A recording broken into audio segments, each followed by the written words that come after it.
এটা কাদের বাড়ি শাহিন?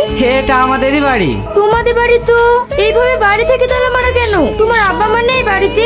না, মম ড্যাড এখানে থাকে না তো, ওরা কলকাতা বাড়িতে থাকে আর আমিও হোস্টেলে থাকি, মাঝে মধ্যে এখানে আসি। তাহলে আমাকে এখানে নিয়ে আসলে কেন? তোমার আব্বু মায়ের কাছে নিয়ে যেতে। আরে নিয়ে যাবো তো, কয়েকটা দিন এখানে থাকো, তারপর বিয়ে করে তোমাকে ওখানে নিয়ে যাবো। সত্যি তুমি আমাকে বিয়ে করবে তো? আমি কিন্তু তোমার উপর ভরসা করে বাড়ি থেকে পালিয়ে এসেছি। বিয়ে করবো না তো এমনি এমনি ভালোবাসছি নাকি? ভিতরে চলো। শাহিন, কি হলো? রাতের বেলা আবার অচেনা জায়গা, আমার কিন্তু ভীষণ ভয় ভয় লাগছে।